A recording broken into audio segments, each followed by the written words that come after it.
Muchas bendiciones, amados. Una vez más estamos aquí en esta clase de guerra espiritual, su servidora, la pastora Janet Condori, para poder seguir navegando en estas aguas tortuosas de conocer esta guerra espiritual, que queriendo o no queriendo, no solamente los cristianos, sino toda la humanidad está ¿no? Es parte de esta guerra, pero los cristianos tenemos una esperanza, tenemos una promesa de victoria y creo que ahí es donde deberíamos enfocar, ¿no? Pero qué importante es conocer, como dice la palabra de Dios, las estratagemas demoníacas. Así que sin más preámbulo, vamos a ir a nuestra segunda clase o al segundo capítulo de la guerra espiritual. ¿Ok? Aquí en el segundo capítulo vamos a ver una pregunta. ¿Por qué? ¿Por qué ocurre la guerra espiritual? Ahora, como introducción, tenemos que decir que los dos errores más grandes que comete muchas veces la iglesia, los cristianos, es, número uno, ignorar esa guerra. O número dos, entrar en una guerra sin cuartel, ¿no? ¿Cómo se llama? Como dicen los italianos, con las manos desnudas, e ir a la guerra y tratar de estar todo el tiempo, ¿no? En esta lucha. Y la verdad es que ninguna de las dos cosas es bíblico. ¿No? La palabra del Señor nos va a enseñar que las cosas del Espíritu para los creyentes, para aquellos que hemos entrado al mundo espiritual a través de la persona del Espíritu Santo, definitivamente es algo natural, ¿no? Es algo con lo que nos vamos a encontrar cada día de nuestra vida, pero que como siempre, una vez más les repito, tenemos la promesa de la victoria total, ¿no? Entonces, no es y bueno obsesionarse por estas cosas.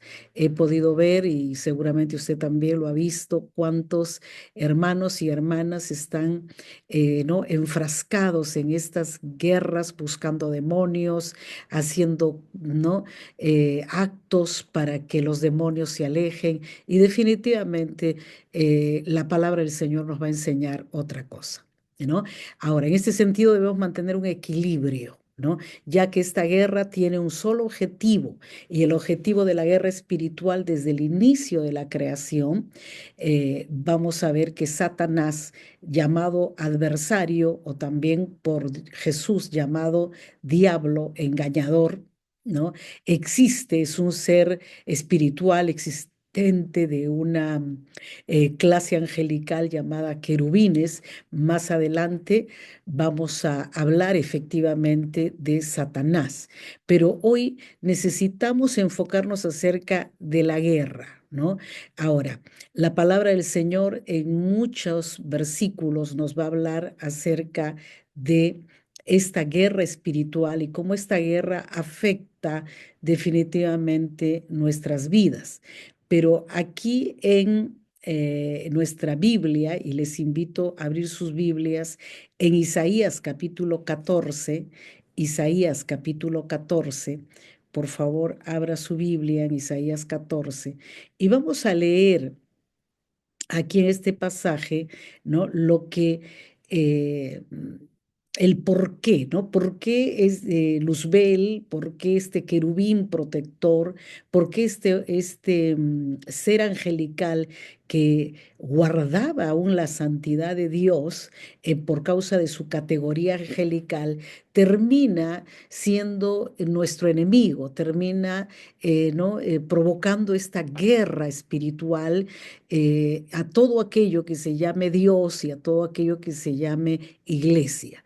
Entonces, en Isaías 14, desde el versículo 12 hasta el 15, se nos dice ¿Cómo caíste del cielo, oh lucero, hijo de la mañana? Cortado fuiste por tierra, tú que debilitabas a las naciones, tú que decías en tu corazón, subiré al cielo en lo alto, junto a las estrellas de Dios levantaré mi trono y en el monte del testimonio me sentaré a los lados del norte. Sobre las alturas de las nubes subiré y seré semejante al Altísimo. Mas tú derribado eres hasta el Seol, a los lados del abismo.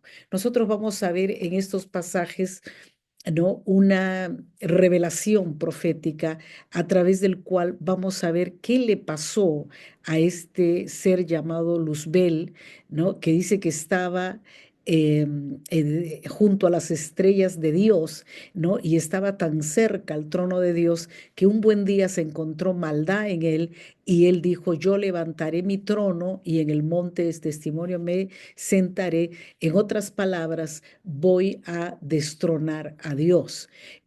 Luzbel desde el inicio, ¿no?, en esa ambición soberbia de querer enfrentar, ¿no?, la autoridad de Dios, vamos a darnos cuenta que inicia esta guerra y luego vamos a ver en Génesis capítulo 3, veremos ya no a Satanás ¿no?, o a Luzbel, ya no lo vamos a ver en el trono, ya no lo vamos a ver en el cielo, en el tercer cielo, sino que ahora lo vamos a ver en la tierra. Y entonces en Génesis capítulo 3 habla de que había una serpiente, ¿no?, que era más astuta que todos los animales del campo que Jehová Dios había hecho, la cual le dijo a su mujer, a la mujer, perdón, a Eva, con que Dios os ha dicho, no comáis de todo árbol del huerto.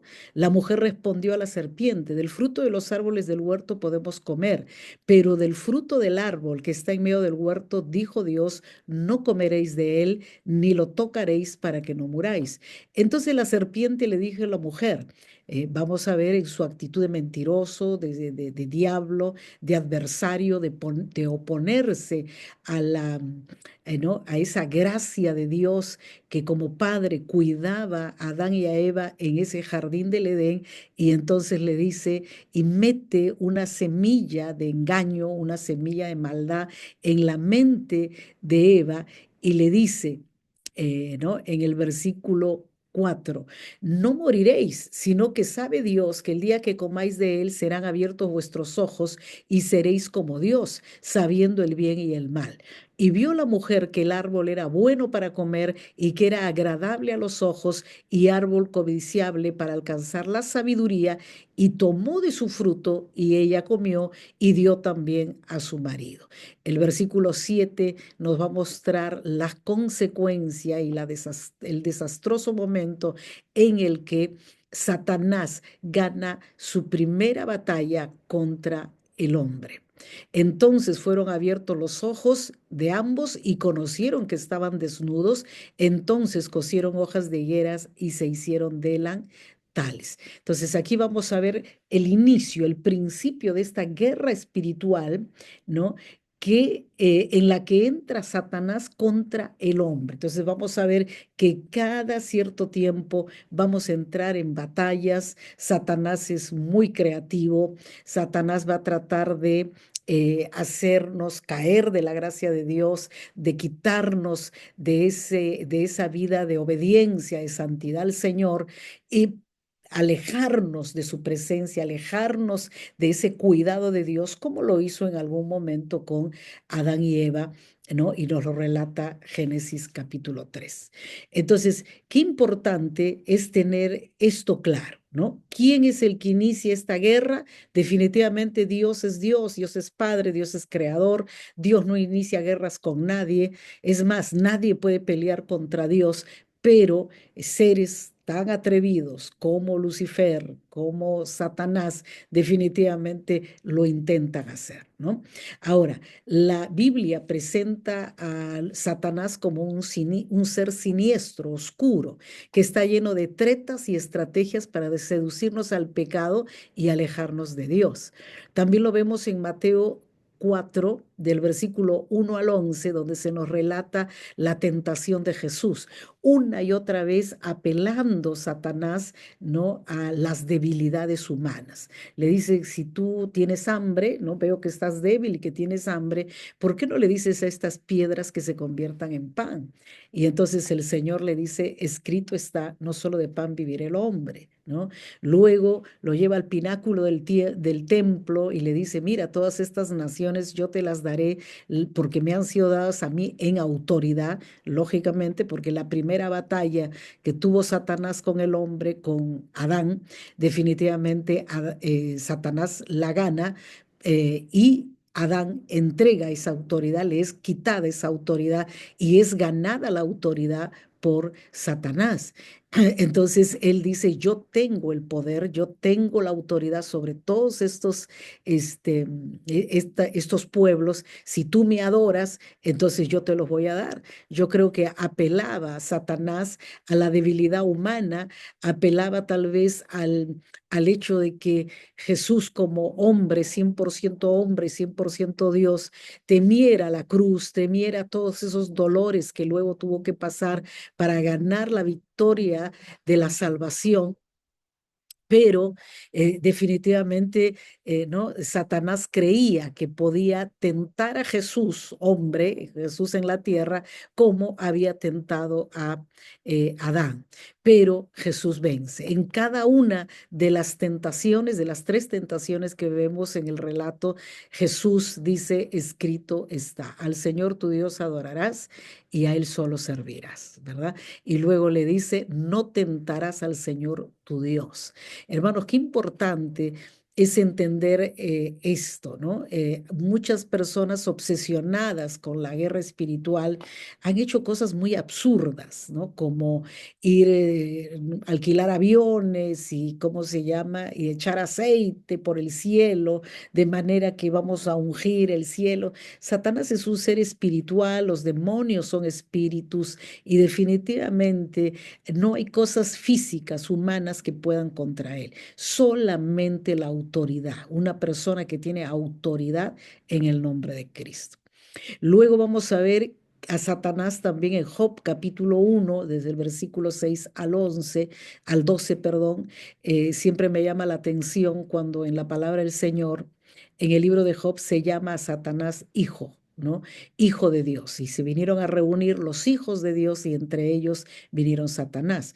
Ahora, ¿por qué eh, Dios realmente no es que está muy preocupado por toda esta actitud, todas estas pataletas, todas estas acciones, aunque sí son poderosas y perversas contra la humanidad, contra la tierra, definitivamente delante de la autoridad y el poder del Creador no tienen ningún poder, ningún valor, ¿no? Pero vamos a ver a este a Satanás delante del trono del Padre, acusando, ¿no?, a Job, ¿no?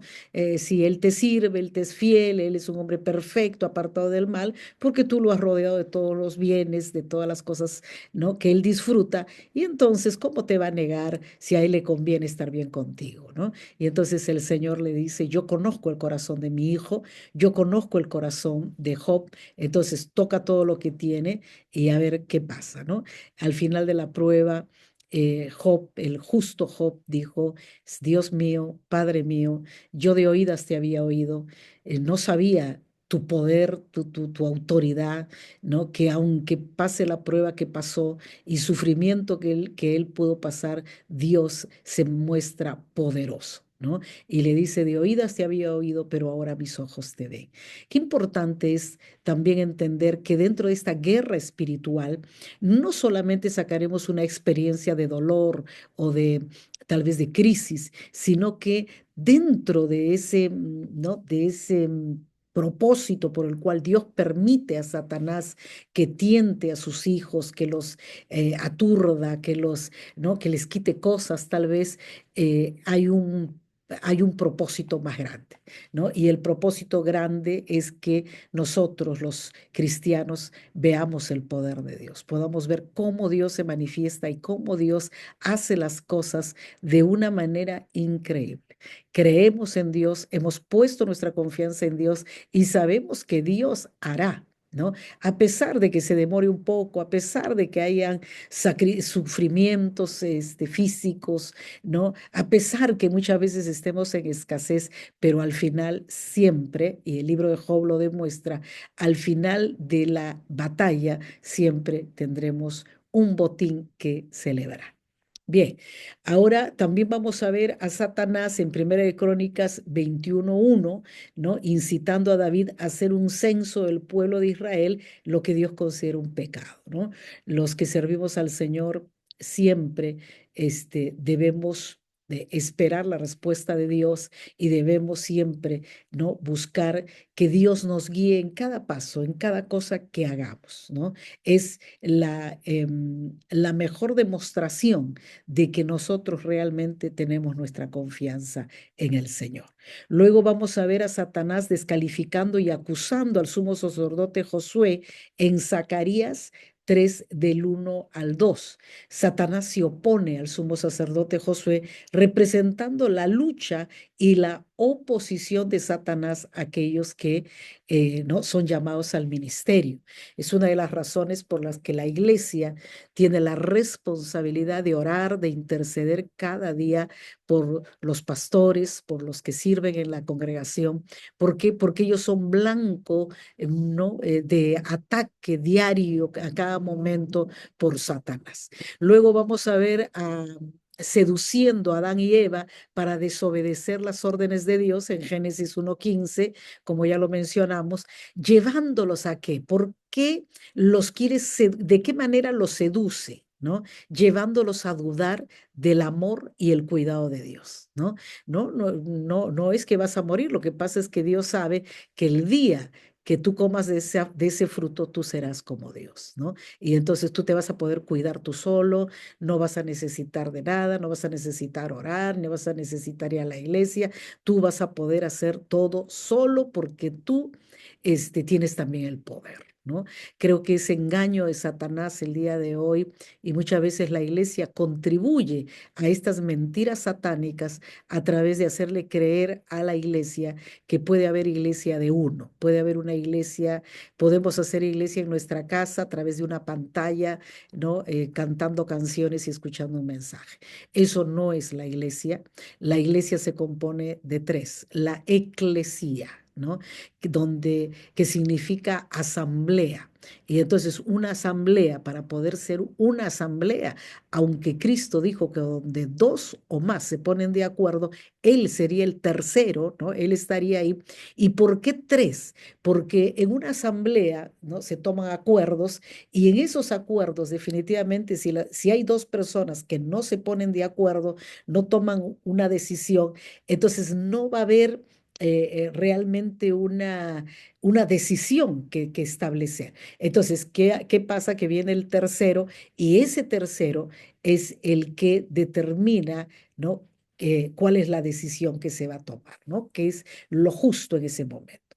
Ahora también vamos a ver a Satanás que entra en Judas Iscariote, ¿no? Cuando la Biblia habla de entrar, ¿no? Habla de que ya Satanás había estado tentando en la debilidad de Judas Iscariote, ¿no? Eso que él, esa debilidad que tenía, ¿no? Del dinero. ¿No? De tomar dinero, de robar el dinero, y entonces una muestra de esa o una evidencia de esa debilidad que tenía Judas Iscariote la encontramos cuando María de Betania viene con el vaso de alabastro, ¿no? Con el perfume carísimo y viene ¿no? y lo versa sobre los pies de Jesús y Judas Iscariote se pone muy molesto, ¿no? Y se escandaliza porque dice, ¿por qué no se vende ese perfume, ¿no? Y se le da a los pobres? No, no es que él pensaba en los pobres, el que pensaba en su pobre bolsillo, ¿no? Y entonces ahí es donde vemos que había una debilidad y qué es lo que Satanás usa para tentar a los hombres, a los cristianos. Siempre va a usar nuestras debilidades humanas, ¿no? Entonces vemos a Satanás incitando a Judas a traicionar a Jesús a través de qué, de esa debilidad, ¿no? El dinero. Entonces fue y vendió a su maestro por 30 piezas de plata. Luego vamos a ver otra cosa interesante, ¿no? Y en esto, tal vez para muchos de ustedes, esto simplemente, este capítulo es un resumen, es un repaso, pero qué importante es entender otras estrategias de Satanás, aparte de todo lo que ya hemos visto, ¿ok? Que él acusa, que él instiga, que descalifica, ¿no? Y acusa al sumo sacerdote, a los siervos del Señor, que seduce, ¿no? En el sentimiento muchas veces de desprotección, ¿no? De baja autoestima de las personas, y entonces le dice, ¿no? Mira, tienes que protegerte porque nadie cuidará de ti, ¿no? Pero ahí viene Satanás, ¿no? A cada vez, ¿no? Cada vez a través de diferentes argumentos va a atormentar nuestra mente. Luego lo vemos en Judas Iscariotes, pero todavía hay otras estrategias que tiene Satanás y entre ellas las vamos a ver en Apocalipsis 12 del 7 al 12, que Satanás lucha contra Miguel y los ángeles. Lo vemos oponiéndose a los mensajeros de Dios, como fue el caso de Daniel, ¿no? Mientras Daniel oraba por la respuesta a la visión que había tenido, entonces ahí estaba Satanás oponiéndose a Miguel, que había sido enviado con la respuesta de parte de Dios, y ¿no? En esa oposición, pues ¿no? Se manifiesta toda una guerra en los cielos, ¿no? Y entonces, ¿cuál es la estrategia que usa? Oponerse, ¿no? Satanás se opone a los planes de Dios, ¿no? Conduciendo a la desobediencia y la caída del hombre. Entonces, esa oposición es, ¿no? Lo que nosotros vamos a ver siempre cuando como iglesia queremos pensar en crecimiento, queremos pensar en nuevos planes para Dios, en pensar en evangelizar, ¿qué es lo que encontramos? La oposición, ¿no? Luego vamos a ver el engaño, ¿no? En Juan 8:44 ¿no? El Señor llama a Satanás padre de mentira, diablo, ¿no? También en Juan 8:44. Y entonces, ¿qué hace Jesús? Indica que el engaño es parte de la naturaleza de Satanás. Satanás como, como naturaleza caída, pervertida, cuando dice que se encontró maldad en él, en su corazón, según Ezequiel, hermanos, vamos a encontrar que este ser está lleno, lleno de engaño, lleno ¿no? de truhanerías, ¿no? Él está siempre arguyendo para poder desdecir, ¿no? La obra de Cristo en la vida de los cristianos. Entonces Él nos va a engañar siempre, nos va a decir que no tenemos lo que merecemos, que no tenemos lo que, ¿cómo se llama? Lo mejor, entonces, ¿no? Y nos va a querer seducir con el mundo, ¿no? Y la Biblia claramente nos dice que el que se hace amigo del mundo se constituye enemigo de Dios. Muchas veces somos seducidos por la vanidad del mundo, somos seducidos por, ¿no? Como se decía antes, el oropel del mundo, ¿no? Somos atraídos por ¿no? Por sus sentimientos de progreso, de productividad, ¿no? De éxito, cuando el éxito más grande, ¿no? Que vemos en un cristiano es el llegar al cielo, es obtener nuestra salvación, es llegar a graduarnos e irnos a la vida eterna. Qué importante es aprender a ser personas que entendemos el valor real de la salvación, de la eternidad. Luego vamos a ver la tercera estrategia, que es la maldad. En 1 Juan 3:8 dice que Satanás es el que practica el pecado, ¿no? Perdón, que el que practica el pecado es del diablo, ¿no? Porque Satanás peca desde el principio, ¿no? Desde que el hombre, ¿no? Llegó a la tierra, Satanás peca, peca, peca y sigue pecando. Entonces, importante entender que el Señor ha deshecho todas estas obras del diablo, pero no debemos ignorarlas.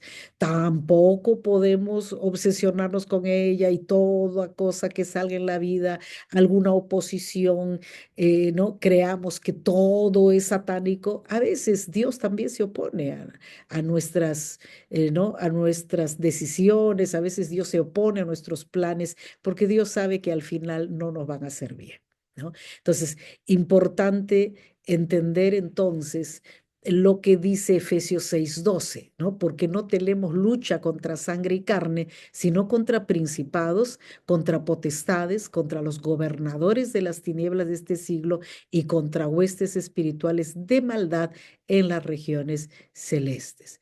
El Nuevo Testamento nos enseña que Satanás es poderoso, tiene un poder maligno y él es el amo y jefe supremo de una bien organizada estructura maligna. Hace algún tiempo leí un libro que me parece, no, lo escuché de Derek Prince, uno de los escritores del siglo pasado, ¿no? Profeta, que tenía un ministerio profético, y él enseña algo que es bastante interesante, ¿no? Y simplemente se los dejo para que ustedes puedan reflexionar. Él decía que Satanás no es que es tan sabio, tan inteligente, tan poderoso, ni tan Dios, entre comillas, como muchos quieren verlo y como él quisiera que se lo considere, ¿no? Dios, él es el príncipe de este siglo, pero él no es Dios. ¿No? No es la competencia de Dios, no es que Él es otro Dios aparte del Dios Altísimo. Entonces, ¿de dónde saca toda esta estructura? ¿De dónde él saca toda esta, ¿no? Esta estructura, digamos, tipo militar, tipo, ¿no? Una estructura en la que hay principados, gobernadores, ¿no? Dice huestes espirituales de maldad. Es como hay escalafones de autoridad aún dentro de lo que nosotros llamamos los demonios, o la Biblia llama espíritus de maldad, espíritus malignos o demonios, ¿no? Entonces, ¿cómo es que están ellos organizados? Ellos están organizados exactamente como estuvieron organizados antes de que Satanás se eche fuera, según lo que hemos leído en Isaías, antes de que Satanás, ¿no? Lo expulse, perdón, antes de que Dios, el Dios único y verdadero, Dios todopoderoso, creador, antes que él lo echara del trono de Dios. Entonces vamos a ver que Satanás, ¿no? Usa ese mismo sistema. ¿No? Entonces, de manera que nosotros en el mundo angelical, ¿no? En el mundo angelical del trono de Dios, vamos a encontrar a querubines, serafines, ¿cómo se llama? Arcángel, vamos a encontrar ángeles, por ejemplo, ángeles mensajeros como el ángel Gabriel, ¿no? Que le anunció a María el nacimiento de Jesús y le anunció a José también, ¿no? Que iba a haber persecución a través de Herodes y le dijo que no tema recibir a María. Entonces vamos a ver que toda esa estructura angelical, ¿ok? Que Satanás, ¿no? O que Pablo nos habla en Efesios 6:12, ¿no? Que Satanás usa es la misma que él aprendió en el cielo. Así que algo nuevo no ha inventado Satanás, ¿no? Como alguien dijo, más sabe por diablo, no sabe tanto por diablo, sino por viejo, ¿no? Entonces, Satanás es la cabeza del poder maligno y bajo él están los principados. Ahora, con esto no quiero decirles, amados, que Satanás no sea poderoso, él es muy poderoso, ¿no? El príncipe del reino de Persia, ¿no? Era es una de esas evidencias en el que vamos a ver cómo se constituyen los escalafones de autoridad, ¿no? Del mundo espiritual de parte de Satanás, ¿no? No sé si les contaba la clase anterior, ¿no? Esa experiencia que tuvimos ahí nomás en la primera semana de llegar aquí, creo que fue la primera noche que llegué aquí a Milano, enviada por la Iglesia de Lima como misionera. Y me acuerdo, hermanos, hasta el día de hoy tan claro como se me presenta en una visión, así, sin aviso, sin nada, simplemente una visión, y en esa visión se me presenta un personaje y me dice, yo soy el príncipe de Milano, vete porque tú aquí no vas a hacer nada. ¿No? Satanás es malo, es perverso, se opone a la obra de Dios, pero han pasado 23 años y todavía seguimos creyendo que Cristo venció las obras de Satanás, ¿no? Y él como Satanás, ¿no? Está sobre los principados, ¿no? Entonces tenemos a Satanás como el jefe supremo, luego vamos a ver a los principados, los príncipes de cada ciudad, y luego vamos a ver a los que gobiernan ciertas zonas geográficas, digamos algo así como... ¿cómo se llama? Distritos, ¿no? Y luego vamos a ver a gobernadores, ¿no? Ahora, los gobernadores, según algunos estudios, estos gobernadores, más que nada se trata de un tipo de autoridad que está basada en una estrategia de pecado, ¿no? En una estrategia de tentación. De manera que a través de, perdón, que estos gobernadores, bajo la autoridad de estos gobernadores, trabajan las huestes espirituales. ¿Quiénes son las huestes? Los demonios, ¿no? Los, digamos, los demonios soldados, que esos son los que vienen a afligir, esos son los que son enviados por brujos, por hechiceros, esos son los que, ¿no? Nos perturban, esos son los que nos van a atemorizar aún, como una visión que tuve también hace algunos años atrás, cuando salía de un ayuno de 7 días y pude ver así con los ojos abiertos y la luz prendida en una visión. Tres demonios que tenían formas, uno como un mono, el otro como un, ¿cómo se llama? Como un ave, como ¿cómo se llama? Como un pico largo, y el otro tenía como forma de un gnomo, ¿no? De un, como un chanchito, un cerdito gordito, ¿no? Y como ellos gritaban y me maldecían y me decían que me iba a morir porque había ayunado y se burlaban de mí y hablaban una serie de palabrotas y Dios mío, yo me quedé impresionada cuando agarré y di un grito y dije, en el nombre de Jesús, y desapareció esa visión. Yo entendí que los demonios, ¿no? Que lógicamente viven, son espíritus puros, entonces ellos viven en el mundo espiritual, invisible al hombre, y no son perceptibles por los 5 sentidos naturales, pero ellos están ahí en el mundo espiritual influenciándonos, hablándonos y perturbando nuestra mente, ¿no? Ahora, esto nos enseña que Satanás se opone a los designios y propósitos de Dios por medio de seres espirituales malignos, como este príncipe del reino de Persia, para influenciar a generaciones y naciones enteras en contra de Dios y de su pueblo. Un ejemplito que les puedo dar en relación a estos, ¿cómo se llama?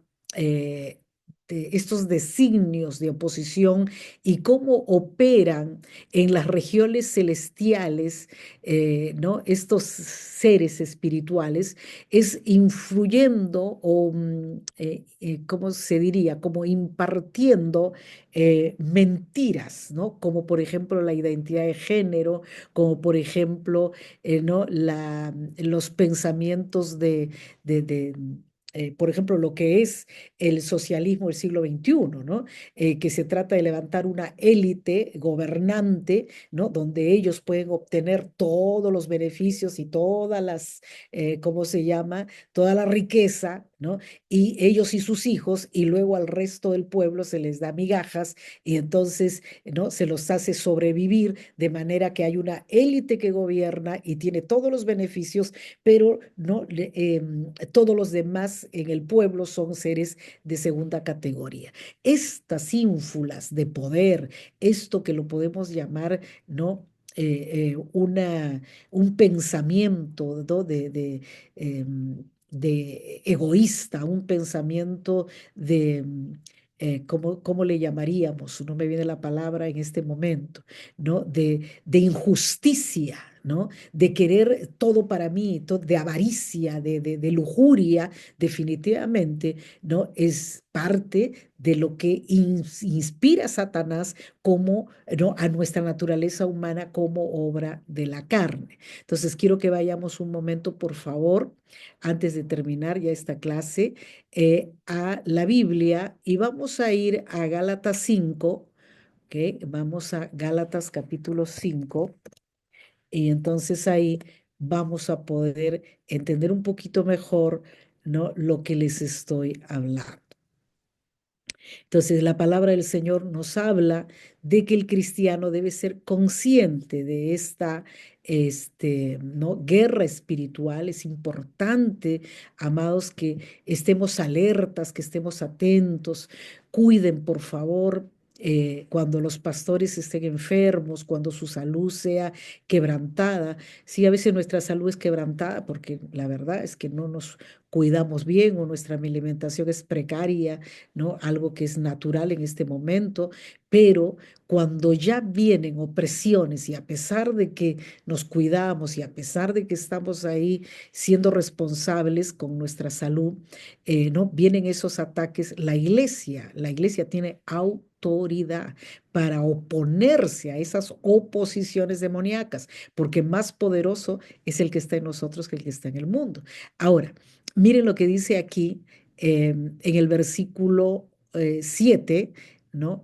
Cuando el apóstol Pablo le está hablando a los Gálatas, les habla de la libertad con la que Cristo nos hizo libres y le dice, no estéis otra vez bajo el yugo de la esclavitud, porque amados, nosotros aunque tenemos esa autoridad y tenemos la ayuda del Espíritu Santo en esta guerra espiritual, en esta batalla, si descuidamos nuestra libertad en Cristo, si nos hacemos amigos del pecado, si descuidamos el congregar, el ser iglesia, si descuidamos todas aquellas cosas que Dios ha establecido para nuestro bienestar, para que nosotros vivamos una vida de santidad, de justicia, una vida agradable delante del Señor, entonces Pablo les dice, ¿de qué les aprovechará Cristo? ¿No? Entonces, yo por favor les pido, le dice a los Gálatas, ¿no? En el versículo 7, le dice, vosotros corríais bien. ¿Quién os estorbó para no obedecer a la verdad?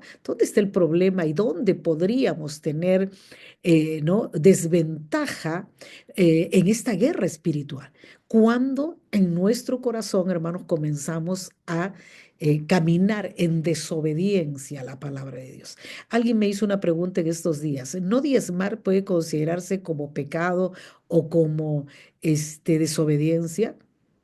Si está dentro de la ley de Dios y está dentro del parámetro de aquello que Dios ha establecido para los justos, entonces definitivamente el que no lo hace está en desobediencia, está en rebeldía y está en pecado. Entonces, el versículo 7, el 8, pero dice, esta persuasión no procede de aquel que os ama, ¿no?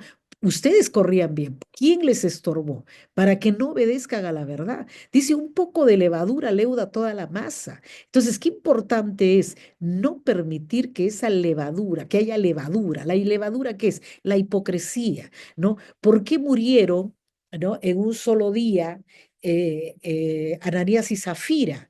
¿No? Según el libro de Hechos nos relata, ¿por qué muere esta pareja?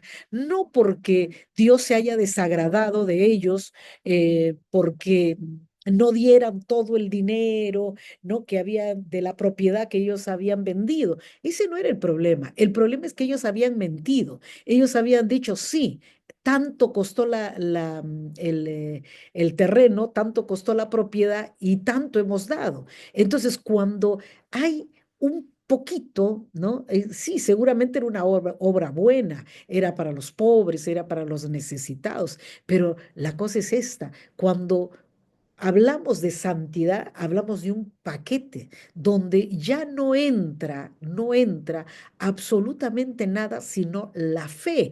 Y entonces aquí está diciéndole él, porque en Cristo Jesús ni la circuncisión vale algo, ni la incircuncisión. O sea, no se trata de obras. No se trata de lo que hagamos, sino se trata de la fe que obra por el amor. ¿Se dan cuenta? Ellos, aunque obraron un acto de caridad, un acto de ofrendarle a Dios, pero ¿dónde estuvo la falla de Ananías y Zafira? Que no operaron por amor y no operaron por fe en Dios. Entonces ellos querían aplausos, tal vez. Ellos querían, ¿no? Hacerse, ¿no?